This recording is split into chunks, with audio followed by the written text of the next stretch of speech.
Hello and welcome to the next episode of Neurodivergent Advantage with me, Leslie Buckman. If you haven't subscribed yet to the channel, I'd love you just to hit subscribe. So today's episode is about psychological safety versus psychosocial safety.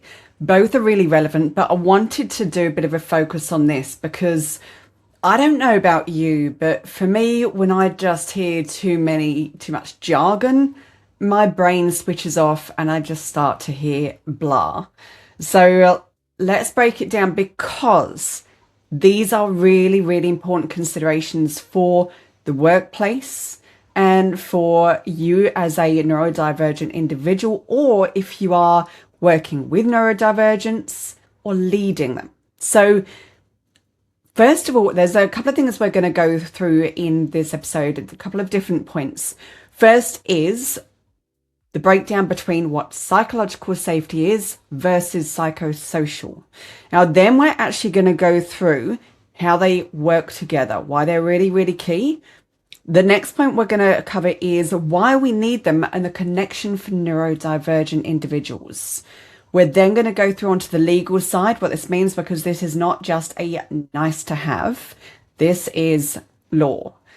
And then we're going to finish off how you can implement both from organisational level, leadership, and individual and teams. So we've got a bit to work through. So let's just start with psychological safety first. What is that? Now, this is the focus for the individual themselves. For the team, it is the common belief and feeling that you have that you are safe to share, safe to speak up, safe to act as in your natural style without being penalized, without being judged, without being shamed or any negative consequence. It is that feeling that you can be yourself, you can raise concerns, you can ask for accommodations, and it will be welcomed and taken on board. It's that feeling of knowing you can speak up without punishment. That in itself is huge because it is the need for trust. It is the need for really strong communication and open feedback. This is why in previous episodes I've spoken about how important it is to have real, transparent and genuine feedback channels. Now, the next part is what is psychosocial safety? Now, whereas psychological safety is for the individual, psychosocial safety is for the organisation and the systems that support the psychological safety to come in. So, for example, it is the overall environment of the workplace, from the frameworks to use, the practices in place that are there to protect your employees, their mental health, their well-being, and their ability to perform and do their work in an environment that is safe for them.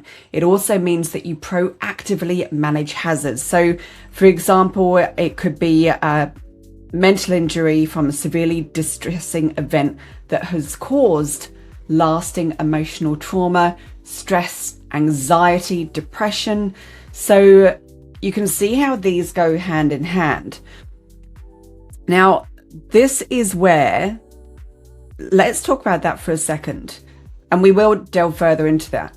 Because when we talk about and excuse me on phrasing that one, it can be a bit of a tongue twister.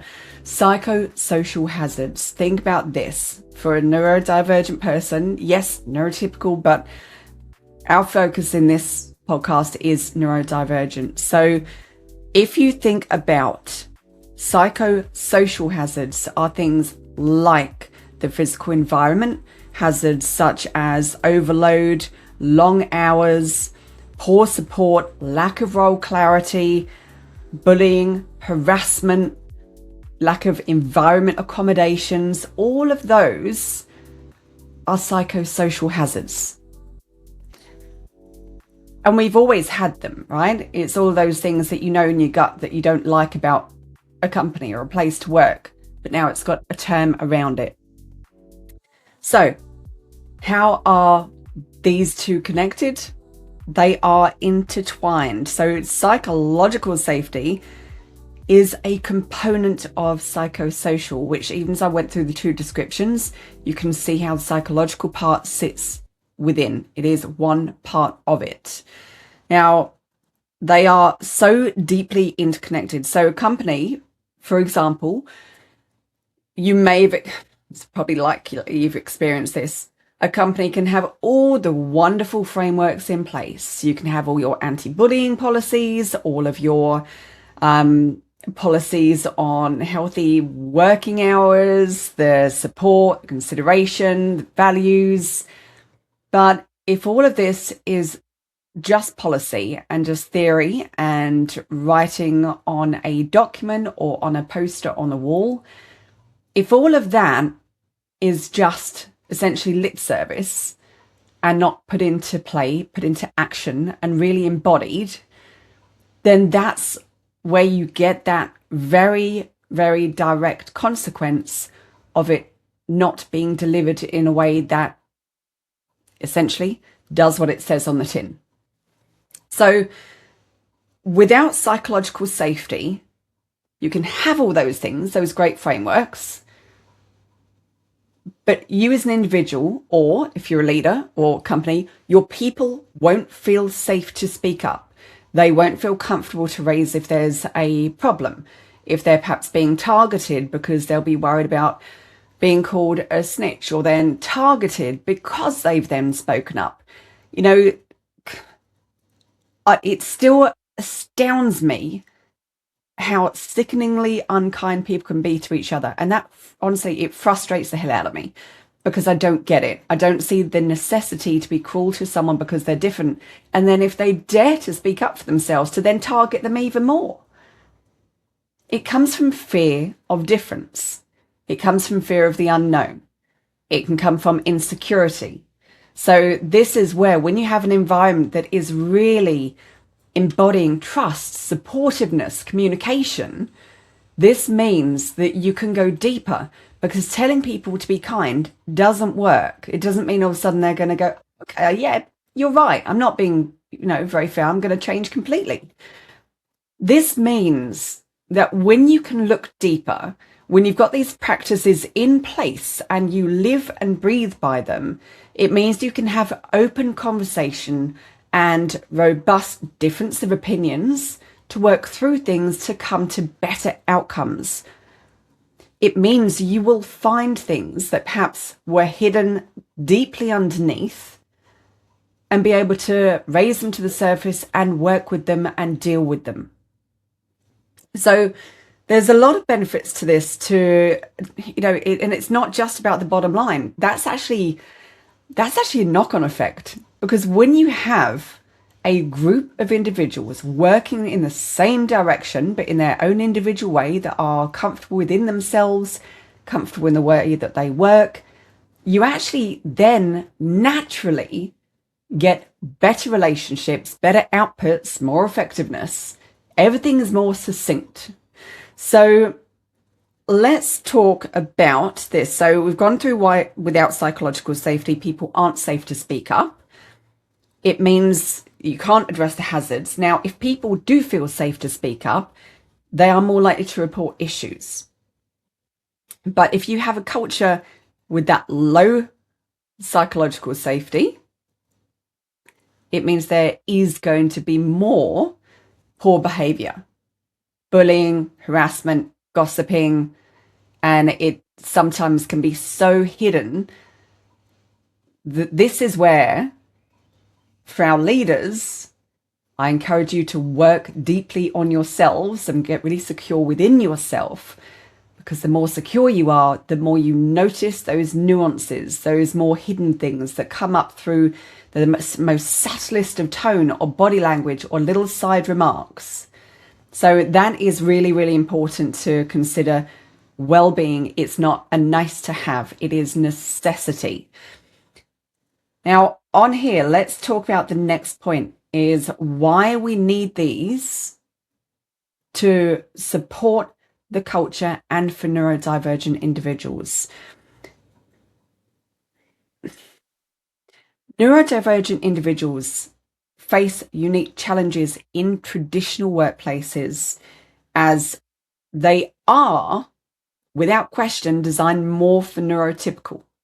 Intended or not, it's just how things have come, because when we talk about the norm or the majority, that's what things have been designed for. Now, stigma and discrimination is still on the increase. Things to consider.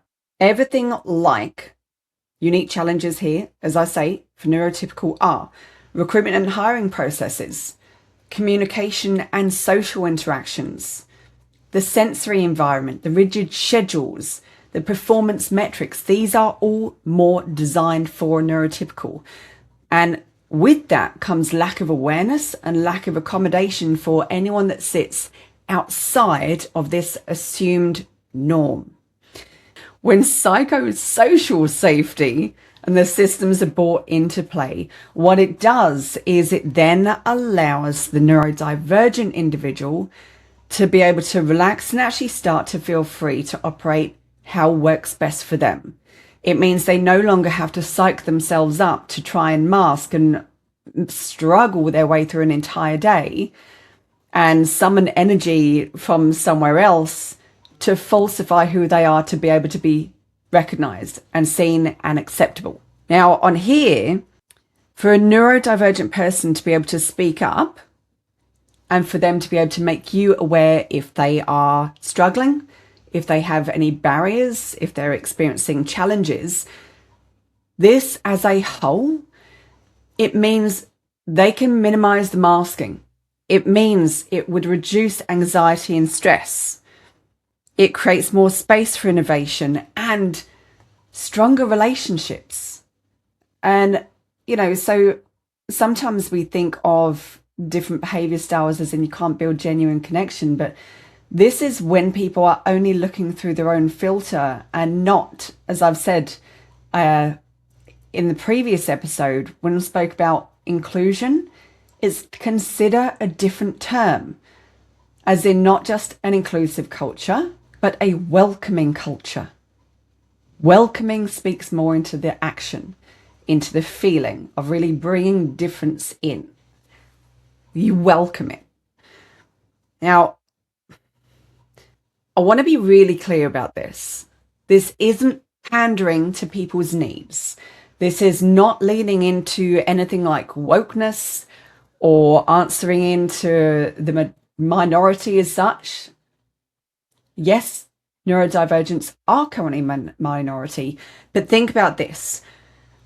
If we look at all the systems in place, from education through to the support networks out there, institutions, healthcare, workplaces, the majority are designed for neurotypical brains. Now, as I've said before, there is no right or wrong on different brain types. It's just different. So in effect, it's really time that we actually start to look at balancing the scales. It is well overdue, because it has always been the way that neurodivergents have to literally force a whole change of behavior and personality to try and fit into a neurotypical world. So we are very much well overdue in creating environments that are more open and more considering of all different behaviors, brain types, ways of thinking, and this is where neurodiversity comes into play. So there's a sentence or a statement, should I say, that I really, really like, and I've actually even just said sentence and statement, and that's, my brain is going somewhere else, which sometimes happens. This is actually, it's a quote, and that is, "No person is any more or less than each other. It is about equity." This is about recognizing individual needs, because neurodivergents have spent a lifetime trying to fit into a neurotypical world, feeling like there's something wrong with them, feeling like they're broken, and taking all of this on board. But meanwhile, there is nothing wrong with them. If you're watching this and you are neurodivergent and you've ever had that thought, there is nothing wrong with you. You are not broken. You have your own unique brain type, your own traits, And this is why we all need to start having this conversation, is to be able to really, yes, respect our own values and what we stand for as individuals, but also start to be open enough to consider the fact that just because someone is different, it doesn't mean that they are not as important or as valued, or their opinion is not as important. It means that we start to embrace difference of perspectives, because I think we've somehow gone very far away from being able to look at different opinions and knowledge and behaviors if they are vastly different or even slightly different sometimes to our own. So let's talk about the legal side of this. And I do have my other screen, which I'm actually just going to refer to because,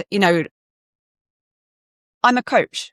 I'm a trainer. I'm not a lawyer. So I'm going to go through a brief overview, but I really encourage you, if you are a business owner, whatever role that you're in, if you are the one that is responsible, I really encourage you to look into the legal side and get guidance from a lawyer, professional within this space, because it is not just a nice to have. So we've got different frameworks. Now, one is the Work, Health and Safety, Managing Psychosocial Hazards at Work Code of Practice 2024.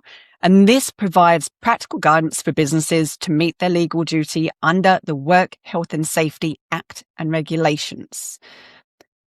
So that is just one, but there's a number of other frameworks which I just want to go through with you. All right. And again, you can Google this even started, but then really reach out and speak to the people that are qualified in this space.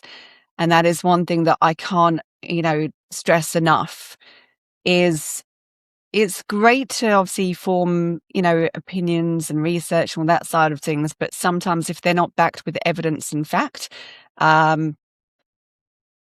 you could be wrong. And it's also okay to sometimes admit when you've been wrong. I think that's another challenge that we have in this world.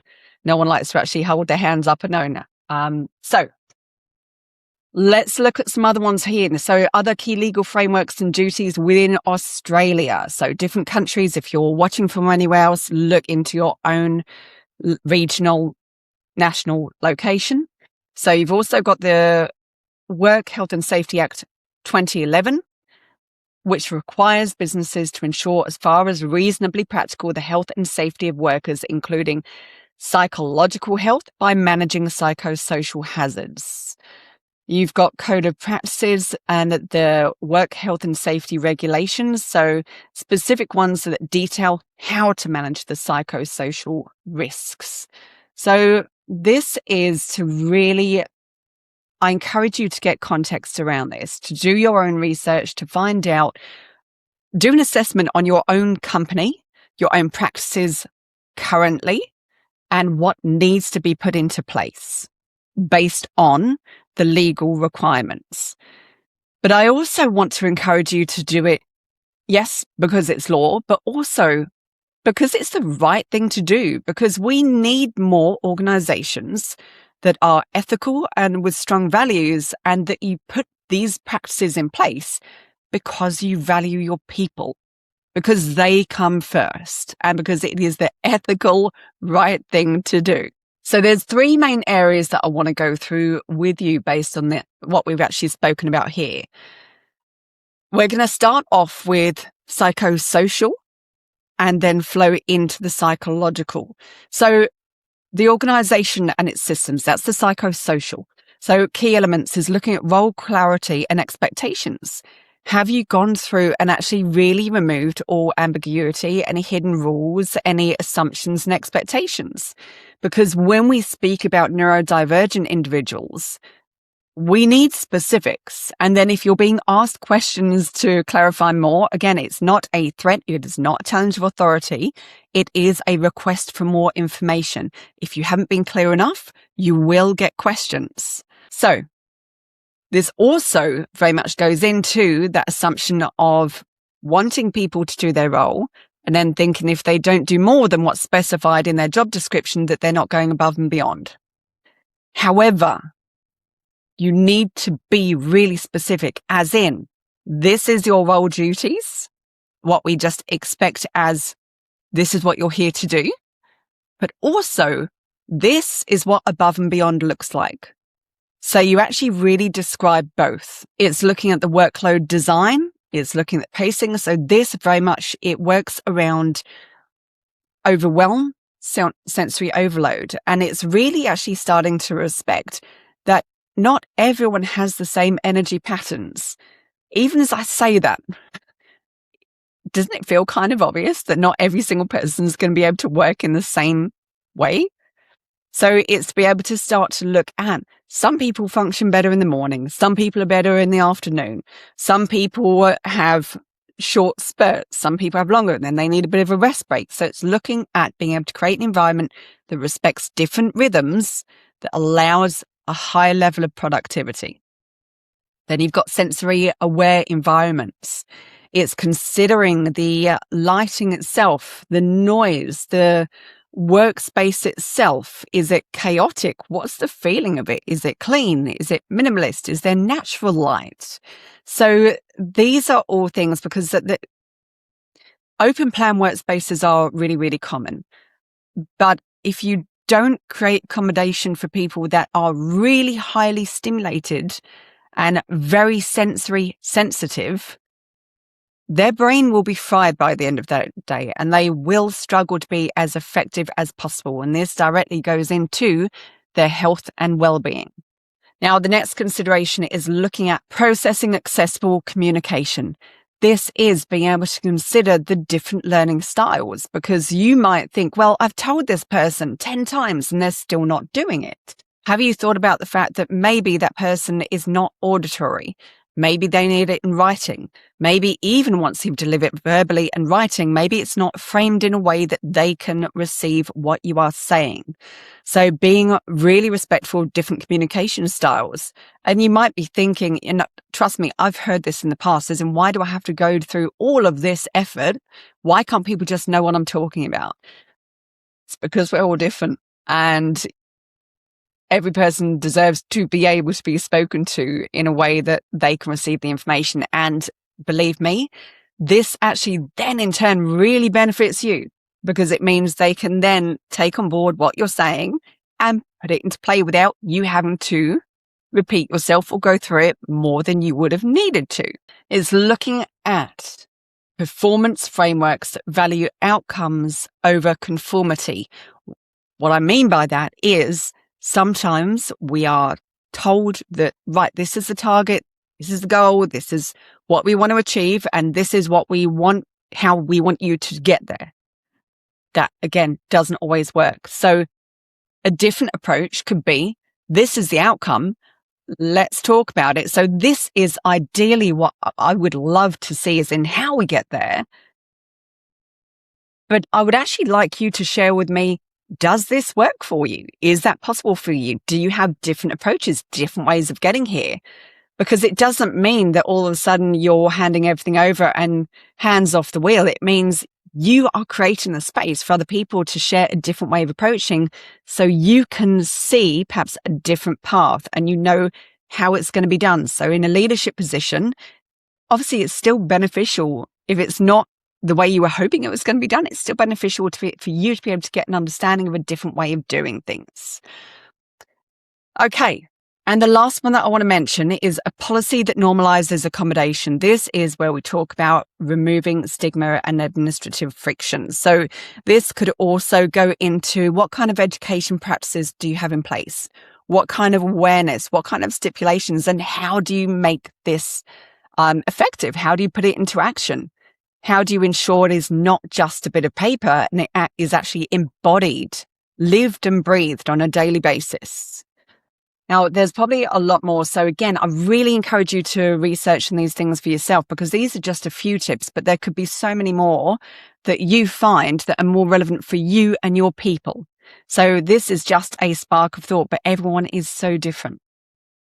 Okay, the next point is for leadership and management practices. Now, if you are in a leadership position and you are listening to this, It is looking at communication maturity. And by that, I mean space to breathe, not responding or reacting.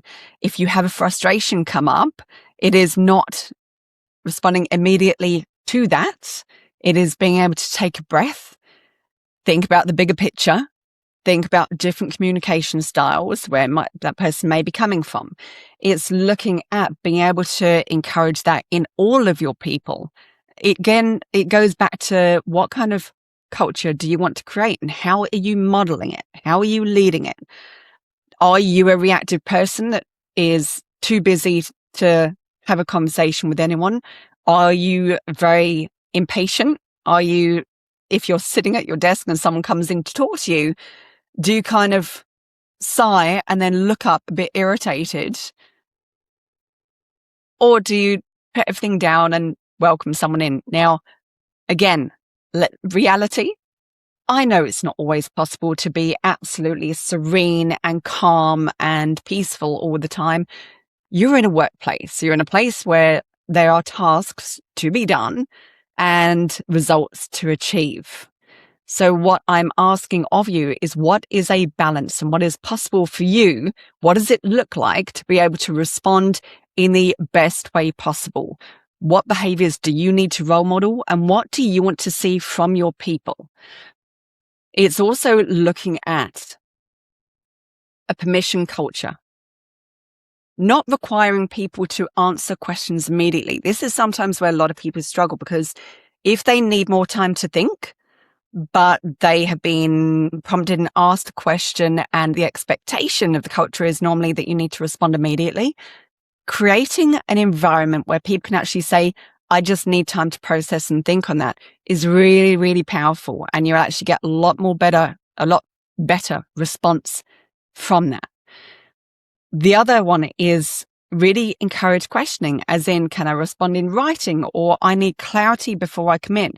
And actually being open to being asked questions for clarification. It removes any misunderstanding, because as you and I both know with communication, just because you've said or communicated something, it doesn't mean it has landed in the way that you hoped with the other person.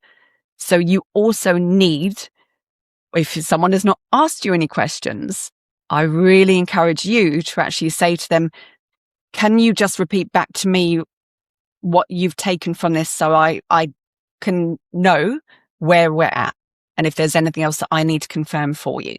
Removing masking incentives. This is quite a different one. It's probably quite a new one, because when people in leadership actually value the thought processes and different approaches, rather than just wanting everyone to perform, and by perform, I don't mean being a high productive performer at work.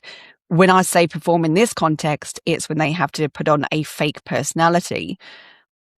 It's being able to create that safe space for them and acknowledge and recognize, because that can be really, really hard when you've got people that have had a lifetime of trying to fit. It might be that they don't even realize just how much they are masking to fit in. It is a gradual process. Now let's talk about non-punitive feedback and correction. This means not penalizing someone for questioning something that you have stated. Again, time and a place. If someone is being rude or disrespectful, absolutely. There needs to be a certain level of respect and communication. You are in a leadership position. However, this is vastly different from being able to encourage feedback and clarification and asking open questions. When people do that, they are not always challenging your authority. Creating a culture that can respect difference and that doesn't fear conflict. Because conflict, the perception is sometimes that it is unhealthy, that it means someone will not be nice. It means some people associate this word with aggression. So again, it's looking at the education of the culture, as in conflict is actually really natural, because conflict is a difference of opinion. And you and I both know a difference of opinion is actually really healthy, but it's how it's communicated, how it's delivered. Role modeling of boundaries and the pacing. So let's talk about being able to really consider flexible options. Now, this also this sits within organizational and leadership. So identify with your team what kind of flexible options they might need. What accommodations do they need? And then how does that then work in with the organizational systems and policies that are in place now, and what needs to be shifted within that? So that's just for starters. So the third area is for individuals and teams. Now, this is to encourage the belonging, not just fitting, two very different things. Neurodivergent safety is not just top down, it also is lived through the people on the ground. And that's really, really important. Just like I said before, just because you're doing all the nice things, putting in place all the things, you've got to make sure the people actually feel it. Key elements: a shared language for difference. Things like, there's different tools. There's so many psychometric tools such as DISC. This is one that I offer. DISC, EQ, driving forces, cognitive profiling, reflective exercises. All of these, when you do them for the individual and for the team, it actually creates more of a shared understanding of different communication styles and removes a lot of misunderstanding and misinterpretation, which is one of the biggest challenges, is that lack of understanding. So that is one that really, really helps.